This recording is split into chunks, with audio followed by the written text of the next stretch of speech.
नमस्कार। स्वागत है आप सभी का हमारे YouTube चैनल नॉलेज रैन में, जहां हम जीवन रहस्य ओशो के द्वारा लिखित इस किताब को सुनेंगे। करीब आ जाएं, जितने करीब होंगे। मुझे थोड़ा धीमे बोलता हूँ, इसलिए दिक्कत न होगी। आपने एक बढ़िया सवाल पूछा है कि ओशो ऐसे कोई लालच बताएं कि जिससे हम भगवान की तरफ चल पड़े, ऐसे कोई प्रलोभन जिससे हमारा मन भगवत प्राप्ति में लग जाए। यह सवाल कीमती है और बहुत महत्वपूर्ण है। महत्वपूर्ण इसलिए है कि जब तक किसी भी तरह का लालच हो, तब तक कोई भगवत प्राप्ति में नहीं लग सकता, चाहे वह लालच भगवत प्राप्ति का ही क्यों न हो। लालच से भरा हुआ चित्त ही अशांत होता है। जहाँ लालच है वहाँ चित्त अशांत है, और जब तक चित्त अशांत है तब तक भगवान से क्या संबंध हो सकता है। लालच का मतलब क्या है? लालच का मतलब यह है कि जो मैं हूँ उससे तृप्ति नहीं, कुछ और होना चाहिए।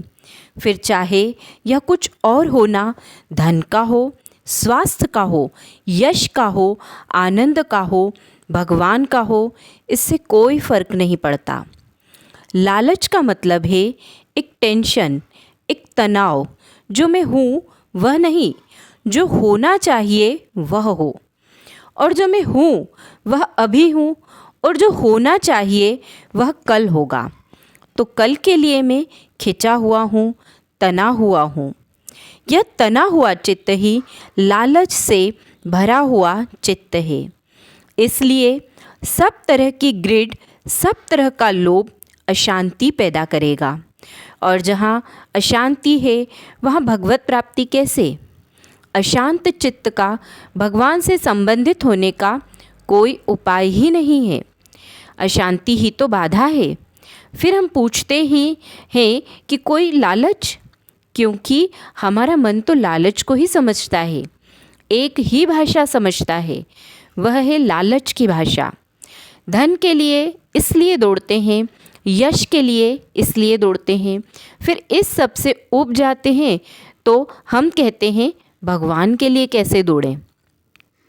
यह थोड़ा समझ लेना चाहिए कि उसके लिए दौड़ना तो संभव है जो हमसे दूर हो, लेकिन जो हमारे भीतर ही हो उसके लिए दौड़ना असंभव है।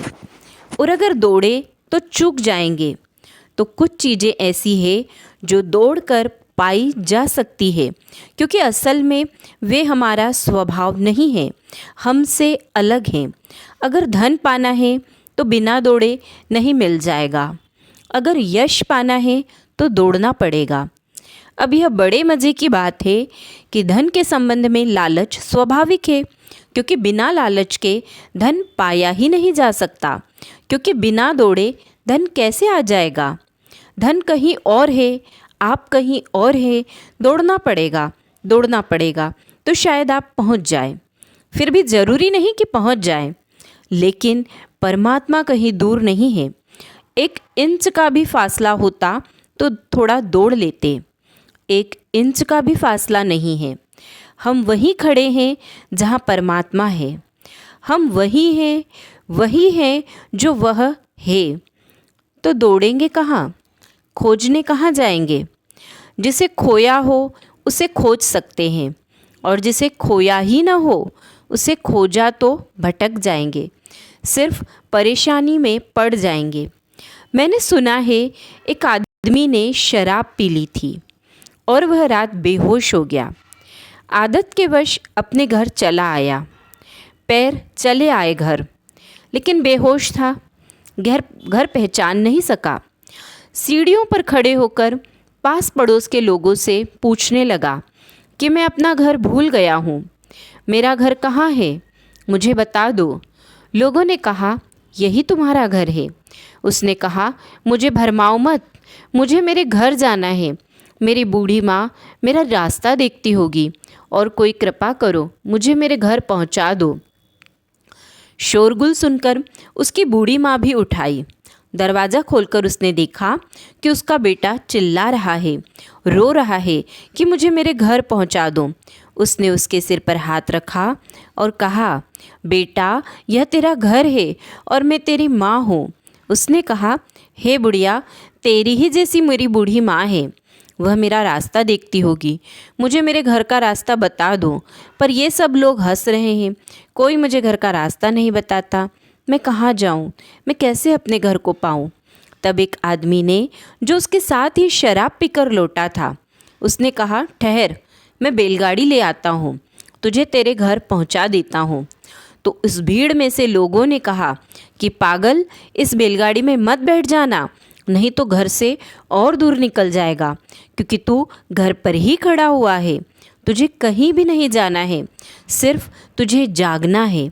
तुझे कहीं जाना नहीं है, सिर्फ जागना है, सिर्फ होश में आना है, और तुझे पता चल जाएगा कि तू अपने घर पर ही खड़ा है। और किसी की बैलगाड़ी में मत बैठ जाना, नहीं तो जितना जितना खोज पर जाएगा उतना ही दूर निकल जाएगा। हम सब वहीं खड़े हुए हैं जहाँ से हमें कहीं भी जाना नहीं है, लेकिन हमारा चित्त एक ही तरह की भाषा समझता है, जाने की, दौड़ने की, लालच की, पाने की, खोज की, उपलब्धि की। तो वह जो हमारा चित्त एक तरह की भाषा समझता है, अब आप पूछते हैं कि गृहस्थ असल में अगर ठीक से समझे तो जो पाने की, खोजने की, पहुँचने की, दौड़ने की, लोभ की भाषा समझता है, ऐसे चित्त का नाम ही गृहस्थ है। और गृहस्थ का कोई मतलब नहीं होता। जिसको इस तरह की लैंग्वेज भर समझ में आती है वह गृहस्थ है। और जो पाने की, दौड़ने की, खोजने की, पहुंचने की भाषा छोड़ देता है, पहुंचा ही हुआ है, पाया ही हुआ ही हुआ हूँ, ऐसी भाषा समझने लगता है, उसका नाम संन्यस्त है। और अगर सन्यासी भी पहुँचने और दौड़ने की बात कर रहा हो तो गृहस्थ है, वह अभी सन्यासी नहीं है। कपड़े बदल लिए होंगे, यह हो सकता है, लेकिन अगर वह यह कह रहा है कि पाना है परमात्मा को, तो अभी वह गृहस्थ है, अभी वह सन्यासी हुआ ही नहीं। अभी उसने भाषा ही नहीं जानी कि सन्यासी होने का मतलब क्या है। सन्यासी होने का मतलब यह है कि पाने को कुछ है ही नहीं, जो भी पाने को है वह पाया ही हुआ है। लोभ करने का कोई उपाय नहीं है, क्योंकि जिसका हम लोभ करें वह हमारे भीतर ही बैठा हुआ है। और यदि हमने लोभ किया तो हम भटक जाएंगे, भीतर से कहीं और चले जाएंगे, और वही लोभ और लालच हमें भटका रहा है। अक्सर तो यही होता है कि एक आदमी गृहस्थ है और सन्यासी हो जाता है, तो लोभ के कारण ही। वह कहता है गृहस्थी में नहीं मिलता आनंद, संन्यास्त होने से आनंद मिल जाएगा।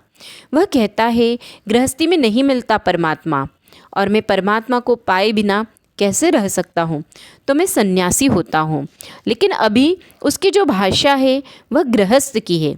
अभी उसे पता भी नहीं चला कि वह गृहस्थ का जो फ्रेमवर्क है, गृहस्थ के दिमाग का, उसके बाहर नहीं हो रहा है, वह उसी के भीतर चल रहा है। अब वह नए उपाय में लग जाएगा, पूजा करेगा, प्रार्थना करेगा, जप करेगा, तप करेगा, ये सब प्रयत्न होंगे पाने के। लेकिन जो पाया हुआ है उसे पाने का कोई भी प्रयत्न उचित नहीं है, अनुचित है। उसे जानना है, पाना नहीं है। इस फ़र्क को समझ लेना चाहिए कि उसे सिर्फ जानना है, पाना नहीं है। वह पाया हुआ है। ऐसे ही जैसे हमारी जेब में कुछ चीज़ पड़ी है और हम भूल गए हैं, और अब उसे खोजते फिर रहे हैं और वह नहीं मिलती, क्योंकि वह जेब में पड़ी है। सत्य की, प्रभु की, आनंद की सब खोज व्यर्थ है। असल में मत खोजिए, एक क्षण को भी कुछ मत खोजिए। एक क्षण को भी अगर सारी खोज रुक जाए, सारा लोभ रुक जाए, तो चित्त का आवागमन रुक जाएगा। अब आप कहते हैं कि कभी चित्त यहाँ जाता है, कभी वहाँ जाता है, कभी वहाँ जाता है। वह जाएगा ही, वह जाता ही रहेगा जब तक लालच है। तो जहाँ लालच दिखेगा वहीं चला जाएगा, एक जगह भर नहीं जाएगा। जहाँ हमारा होना है वहाँ भर नहीं जाएगा, क्योंकि यहाँ कोई लालच नहीं दिखाई पड़ता। वहाँ पाने को क्या है, भीतर पाने को क्या है, भीतर पाने को कुछ भी नहीं दिखाई पड़ता, सब बाहर दिखाई पड़ता है। पाने को बड़े मकान हैं वे बाहर हैं, धन के ढेर हैं वे बाहर हैं, और परमात्मा है वह भी कहीं दूर आकाश में बाहर है। भीतर कुछ दिखाई नहीं पड़ता कि यहाँ जाएं किस लिए, क्या पाने को मिलेगा यहाँ। इसलिए चित्त सब जगह जाता है, एक जगह छोड़ देता है।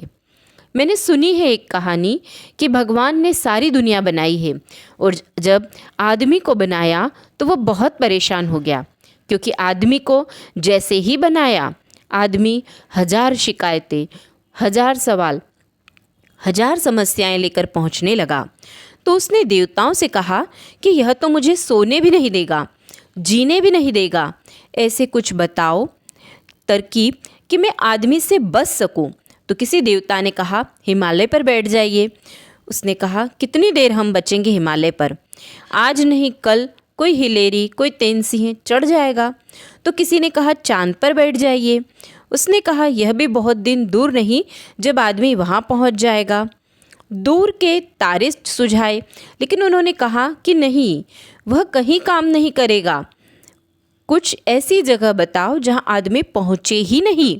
तब एक बूढ़े देवता ने कहा फिर एक ही जगह है, आप आदमी के भीतर बैठ जाइए और वहाँ वह कभी नहीं जाएगा।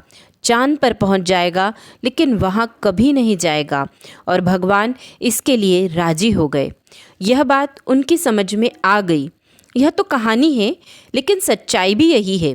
लोभ ले जाता है बाहर, लोभ ले जाता है दूर, लोभ ले जाता है भविष्य में। और जिसकी आप बात कर रहे हैं भगवत प्राप्ति की, वह है अभी, यहीं, इसी वक्त, हियर एंड नाउ, न कल न परसों, भविष्य में नहीं, अभी, इसी क्षण, यहीं आपके पास ही, आप में ही, आप ही मौजूद हैं। वह जो कह रहा है कहाँ खोजूं, वही है जो खोजना है। वो कह रहा है कि कहाँ जाऊं, किस लालच से जाऊं।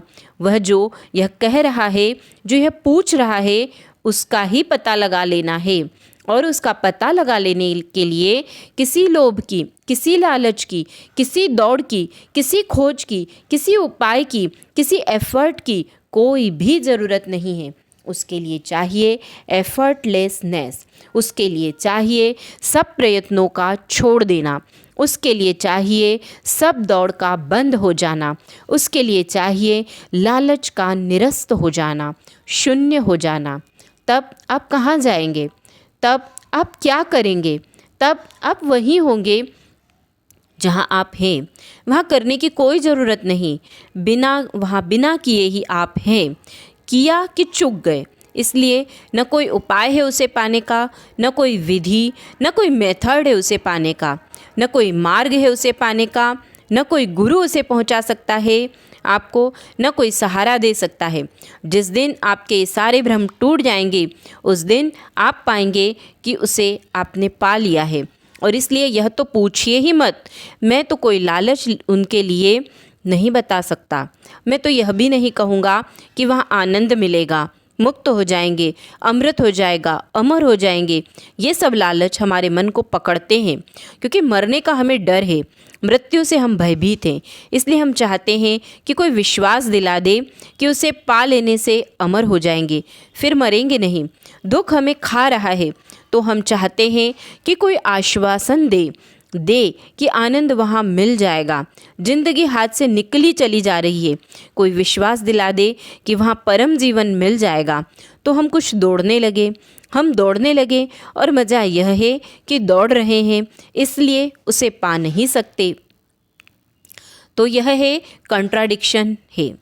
यह अगर ख्याल में आ जाए, दौड़ने की भाषा छूट जाएगी, तब रुकने की भाषा, तब भागने का ख्याल नहीं, ठहरने का ख्याल।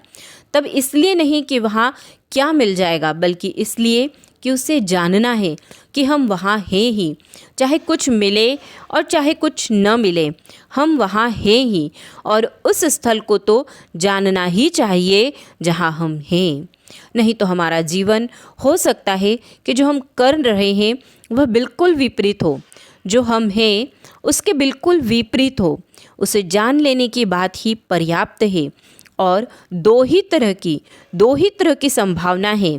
एक तो वे चीज़ें हैं जिन्हें हम कोशिश करके पा सकते हैं, और कुछ चीज़ें ऐसी हैं जिन्हें कोशिश करके हम खो सकते हैं। जैसे आपको रात नींद न आती हो और आप कोशिश करें नींद लाने की, क्योंकि आप कहेंगे कि बिना कोशिश के नींद कैसे आएगी, बिना प्रयास के कैसे नींद आएगी। तो आप प्रयास करें, गिनती गिने, भगवान का नाम लें, मंत्र पढ़ें, उठें बैठें, पैर धोएं, सिर धोएं, 1000 उपाय करें, करवट बदलें। आप कहें कि बिना उपाय के नींद कैसे आएगी, तो मुझे कोई उपाय चाहिए। तो मैं आपको कहता हूँ कि फिर नींद रात भर नहीं आएगी, क्योंकि सब उपाय नींद में बाधा बनेंगे। नींद है विश्राम, किसी भी तरह का श्रम विरोध है उसका। नींद है अप्रयास, अप्रयत्न। आपने प्रयत्न किया तो उल्टा हो जाएगा। तो अगर नींद न आती हो तो अब कोई प्रयास न करें, बस चुपचाप पड़े रहें, प्रयास ही न करें नींद का। नींद की बात ही छोड़ दें, नींद लाने की कोशिश ही न करें, तो नींद आ सकती है। और आपने प्रयास किया कि आप खो गए, फिर नींद नहीं आ सकेगी। कुछ चीज़ें हैं जो आती है और हमें लानी नहीं पड़ती है, और परमात्मा इन चीज़ों में अंतिम चीज़ है जो आता है, जिसे हम ला नहीं सकते। लेकिन आप कहेंगे फिर क्या हम कुछ भी ना करें? यह मैं नहीं कह रहा हूँ। सूरज निकला है, आपका द्वार बंद है, भीतर नहीं जाएगा, द्वार पर ठहरा रहेगा। लेकिन आप गठरी बांधकर सूरज की रोशनी को घर के भीतर नहीं ले जा सकते। आप ज़्यादा से ज़्यादा इतना कर सकते हैं कि द्वार खोलकर बैठ जाएं, प्रतीक्षा करें, आपकी तरफ से बाधा न रहे, बस इतना ही प्रयास है। अगर ठीक से समझें तो पॉजिटिवली आप कुछ भी नहीं कर सकते सूरज को भीतर लाने के लिए। विधायक रूप से आप नहीं उसको गठरी में बांधकर ला सकते हैं। नेगेटिवली, नकारात्मक रूप से इतना कर सकते हैं कि आपकी तरफ से बाधा न रहे, सूरज आए तो आपकी तरफ से रुकावट न रहे। आप दरवाज़ा खोल सकते हैं, खिड़की खोल सकते हैं, फिर बैठकर प्रतीक्षा कर सकते हैं। सूरज आएगा, आप ला नहीं सकते, लेकिन आप रोक सकते हैं। इस बात को ठीक से समझ लेना चाहिए। आप ला नहीं सकते सूरज को भीतर, लेकिन आप आने से रोक जरूर सकते हैं।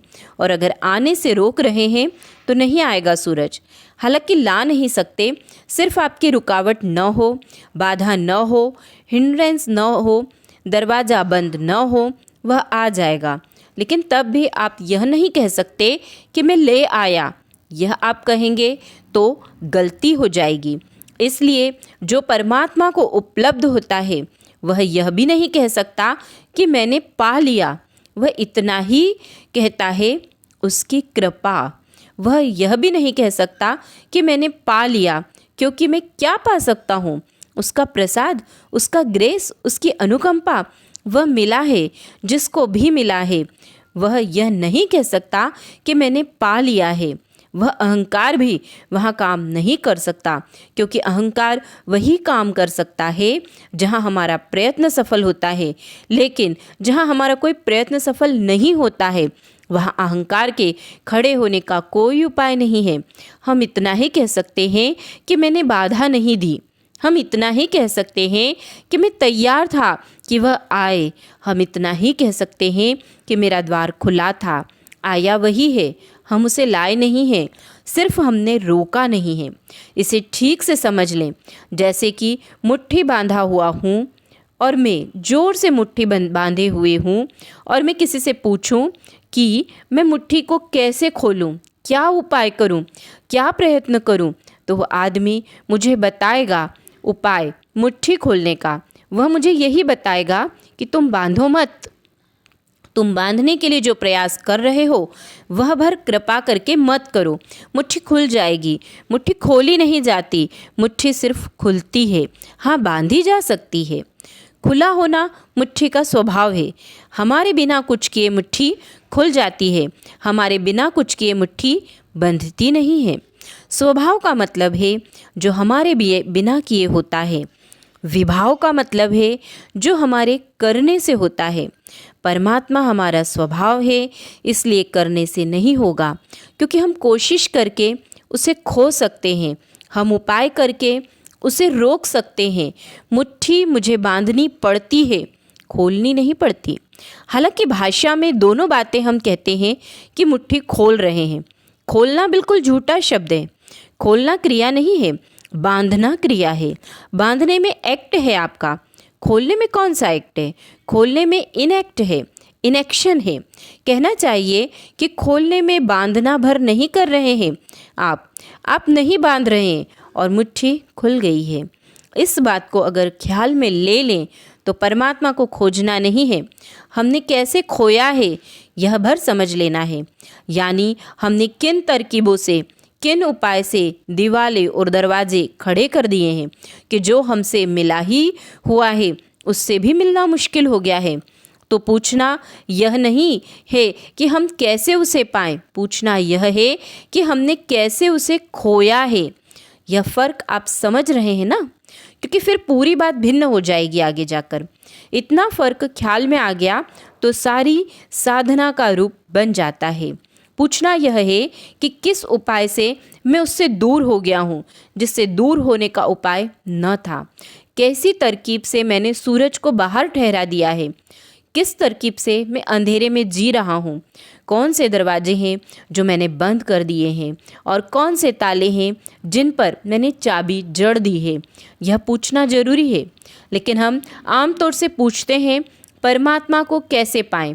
यह प्रश्न ही गलत है। पूछना चाहिए कि हमने परमात्मा को कैसे खोया, how we have lost him, कैसे खो दिए हैं हम। क्योंकि परमात्मा को खोने का मतलब है अपने को खोना। हमने अपने को कैसे खो दिया है, हम अपने को कैसे भूल गए हैं, ये कैसे संभव हो गया है? यह इम्पॉसिबल है। यह असंभव कैसे संभव हुआ है कि हम अपने को ही नहीं जान पा रहे हैं कि कौन है? इससे ज़्यादा असंभव कोई बात हो सकती है? मैं हूँ, मैं जानता भी हूँ कि हूँ और फिर भी नहीं जानता कि कौन हूँ। बड़ी अद्भुत घटना घट गई है।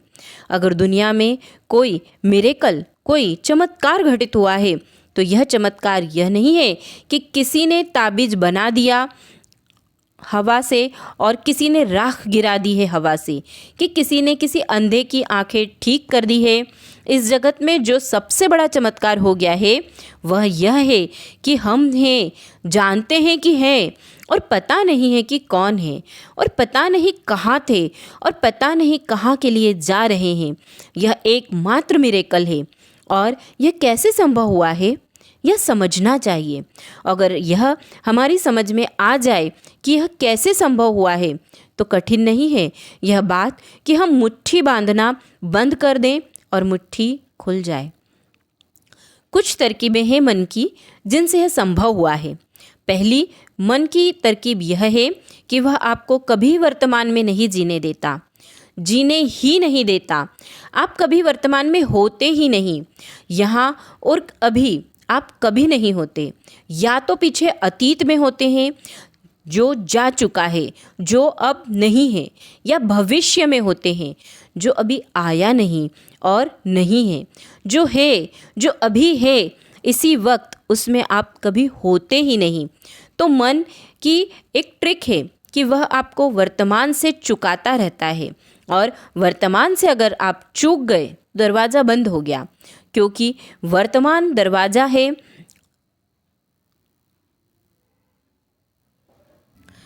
सत्य का, अस्तित्व का, एग्जिस्टेंस का। अगर इसे ठीक से समझ ले कि अस्तित्व में न तो अतीत है कुछ और न भविष्य है कुछ, अस्तित्व तो सदा वर्तमान है। इसलिए आप परमात्मा के लिए पास्ट टेंस का या फ्यूचर टेंस का उपयोग नहीं कर सकते। आप यह नहीं कह सकते कि गॉड वॉज, नहीं कह सकते ईश्वर था।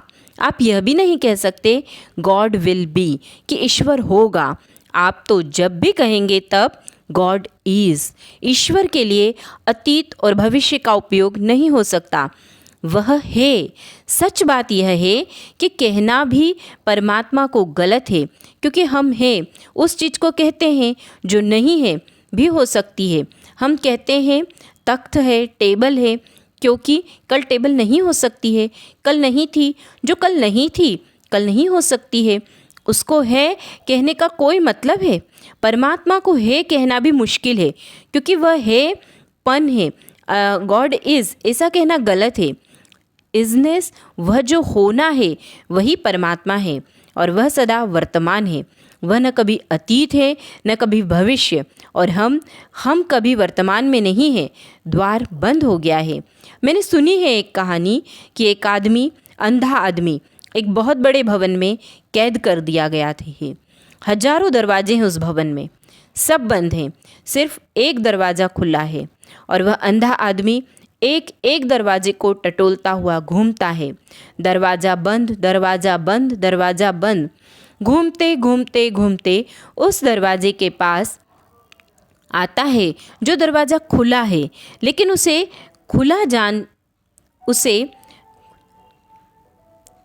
खुजान चली। उसने सिर खुजाया और वह दरवाज़ा चूक गया। वह फिर आगे के दरवाजे पर टटोल रहा है, वह फिर बंद है। फिर वहाँ से घूमता है, घूमता है, घूमता है, फिर वहाँ आता है, फिर थक जाता है, सब दरवाजे बंद है, ऊब जाता है, और फिर 2-4 दरवाजे नहीं टटोलता, फिर वह दरवाज़ा चूक जाता है। लेकिन क्या करेगा अंधा आदमी? फिर टटोलना शुरू करता है। ऐसी कहानी चलती है कि वह बार बार उस दरवाजे को चूक जाता है जो खुला है, जहाँ से वह निकल सकता है, वह चूक जाता है। कहानी के सच होने की कोई ज़रूरत नहीं है, लेकिन हम वर्तमान के दरवाजे को निरंतर चूक जाते हैं, पर वही खुला है सिर्फ, और बड़ा सकरा दरवाज़ा है, क्योंकि हमारे हाथ में क्षण का 1000वां हिस्सा ही होता है। एक बार में 2 हिस्से भी नहीं होते, बस वह क्षण का एक हिस्सा हमारे हाथ में है। वही अस्तित्व है, बारीक लकीर एग्जिस्टेंस की वही है, और उसे हम चूक जाते हैं, क्योंकि मन या तो पीछे की सोचता रहता है या आगे की सोचता रहता है। तो मैं आपको यह कह रहा हूँ कि कैसे आप चूक गए। आपसे यह नहीं कह रहा हूँ कि कैसे आप पा लेंगे। मैं कह रहा हूँ कि इस भांति आप चूक गए हैं। उस अंधे आदमी से मैं यह कहूँगा कि तूने खुजाया, उसमें तू चूक गया। अब किसी दरवाजे पर खुजाना मत। तू ऊब गया, घबरा गया, और 2-4 दरवाजे तूने बिना टटोले छोड़ दिए। अब तू मत घबराना, अब मत उबना, नहीं तो फिर चूकने का डर है, संभावना है। वर्तमान में होना, दरवाजे पर खड़े हो जाना है। और ऐसा कभी नहीं हुआ कि जो आदमी वर्तमान में खड़ा हो गया है उस आदमी को परमात्मा से क्षण भर के लिए भी वंचित रहना पड़ा हो। ऐसा कभी हुआ ही नहीं। चित्त को वर्तमान में ले आना ही ध्यान है, वही मेडिटेशन है, वही समाधि है। और चित्त को वर्तमान से यहाँ वहाँ भटकाए रखना वही चंचलता है, वही उपद्रव है। और ध्यान में रहे कि हम आखिर वर्तमान से चूक क्यों जाते हैं। लोभ चुका देता है, लालच चुका देता है, क्योंकि लोभ हमेशा भविष्य की बातें करता है। लोभ वर्तमान की बात करता ही नहीं, करेगा कैसे? जो भी पाना है वह अभी तो पाया नहीं जा सकता, जो भी पाना है वह कल ही पाया जा सकता है, आगे ही पाया जा सकता है। इसी वक्त पाने का तो कोई उपाय नहीं है। इसलिए लोभ हमेशा भविष्य की भाषा बोलता है। लोभ चुका देता है और अहंकार चुका देता है। अहंकार सदा अतीत की भाषा बोलता है, पास्ट की, जो पाया, जो किया, जो बनाया, वह सब पास्ट में है। अहंकार सदा ही अतीत की भाषा बोलता है कि मैं फला आदमी का बेटा हूँ। क्यों? जो होगा उसका तो पता नहीं है, जो हो चुका है उसी का मैं दावा कर सकता हूँ। मेरे पास इतने करोड़ रुपए हैं, होंगे, उनका तो दावा नहीं कर सकते आप। जो हो चुका है, मेरी तिजोरी इतनी बड़ी और मैं इतनी बड़ी कुर्सी पर रहा हूँ, मैं कोई साधारण आदमी नहीं हूँ। वह जो सम बड़ी हूँ, मैं कुछ हूँ, वह हमेशा पास्ट से आता है। वह हमेशा अतीत का संग्रह है जिसको हमने जोड़ कर खड़ा कर लिया है। वह हमारा अहंकार है। अहंकार हमें पीछे ले जाता है, लोभ हमें आगे ले जाता है। और गौर से देखो तो लोभ और अहंकार एक ही चीज़ के 2 हिस्से हैं। जो पूरा हो चुका है वह अहंकार बन गया, और जो लोभ पूरा होगा वह अहंकार बनेगा। जो लोभ पूरा हो चुका वह अहंकार बन गया, और जो पूरा होगा वह अहंकार बनेगा। जो अहंकार बन गया है वह लोभ है जिससे आप गुजरे, और वह लोभ जो अभी आगे पकड़ रहा है वह भविष्य में बनने वाला अहंकार है जिससे आप गुजरेंगे। समस्त लोभ का संग्रह अहंकार है, वह अतीत में भटकता है। इसलिए बूढ़ा आदमी होगा तो वह अतीत में भटकता रहेगा, क्योंकि आगे तो मौत है। तो अब वहाँ लोभ की गुंजाइश कम है, तो वहाँ क्या लोभ करिएगा। तो बूढ़े आदमी का मन हमेशा अतीत में भटकता रहता है। वह बैठा है और सोच रहा है, जवानी जो थी, दिन जो गए, यादें जो हैं भीतर छिपी, वह उनका सोचता रहेगा। बूढ़ा आदमी अतीत में सोचता रहेगा, क्योंकि भविष्य में दिखाई पड़ती है मौत, वहाँ वह देखना भी नहीं चाहता। वह लौटकर पीछे देखता रहता है। बच्चे जवान सदा भविष्य में देखते रहेंगे, अभी उनका अहंकार बना नहीं, बनने की प्रतीक्षा कर रहा है। तो बच्चे और जवान सदा भविष्य उन्मुख होंगे, फ्यूचर सेटर्ड होंगे। लोभ अभी बनेगा, बूढ़े आदमी हमेशा पास्ट सेटर्ड होंगे। बीत गया जो वे उसी में खोए रहेंगे, उन्हीं स्मृतियों में, क्योंकि बूढ़े ने यात्रा कर ली अहंकार की, बच्चा अभी यात्रा करेगा। तो बच्चे और जवान लोभ में जीते हैं, बूढ़ा आदमी अहंकार में जीता है। जितनी उम्र बीतती जाती है अहंकार उतना मजबूत होता चला जाता है, सख्त होता चला जाता है। इसलिए वृद्ध आदमी क्रोधी हो जाता है, चिड़चिड़ा हो जाता है, क्योंकि आगे तो कुछ भी नहीं है, अब जो है पीछे है, और अहंकार की गांठ मजबूत हो गई है। अहंकार की गांठ चिड़चिड़ापन, क्रोध सब पैदा करती है। अगर इसे समझ लेंगे तो ख्याल में आ जाएगा कि अहंकार पीछे ले जाता है, लोभ आगे ले जाता है। वे एक ही चीज़ के दो हिस्से हैं। मरे हुए लोभ का नाम अहंकार है, मरे हुए लोभ का नाम अहंकार है, और अजन्मे अहंकार का नाम लोभ है। वह जो अभी जन्म लेगा, और इस वजह से हम चूक रहे हैं वर्तमान से, जहाँ की सत्य है, जहाँ की अस्तित्व है। लेकिन लोभ बड़ा कुशल है, जब सब तरह के लोभ से चूक जाएगा तो वह कहता है अब परमात्मा को भी पाना चाहिए। यह भी अहंकार ही है। लोभ बड़ा कुशल है, अहंकार की बड़ी अनंत आकांक्षाएं हैं। जब सब पा लेता है, वह धन पा लेता है, यश पा लेता है, प्रेम पा लेता है, आदर पा लेता है, तब वह कहता है कि ठीक है, यह सब पा लिया, अब परमात्मा को भी पाना है, अमृत को भी पाना है, आनंद को भी पाना है, मोक्ष को भी पाना है। अब मोक्ष कैसे मिले? फिर वह लोभ की भाषा में मोक्ष की बातें सोचने लगता है। चूक गया, उसे पता नहीं कि यही भाषा तो इतने दिन चुकाती रही है, यही भाषा फिर आगे भी पकड़े रहेगा। वह हो सकता है वह ढंग बदल ले अपना, मधुशाला न जाकर मंदिर जाने लगे, फिल्में न देखकर भजन कीर्तन करने लगे, यह सब कर लेगा वह। लेकिन उसके चित्त का जो तनाव था लोभ का और अहंकार का, वह जारी है, और उसी से वह चूक रहा है। तो मैं कैसे कहूँ आपसे कि आप क्या लोभ करें? मैं तो आपसे कहूँगा आप लोभ को समझ लें कि लोभ चुकाने वाला है, और आप अहंकार को समझ लें कि अहंकार चुकाने वाला है, और आप यह समझ लें कि अतीत और भविष्य चुकाने वाले हैं, वर्तमान मिलाने वाला है, वही अस्तित्व है। इसके आगे का हम अगले वीडियो में सुनेंगे।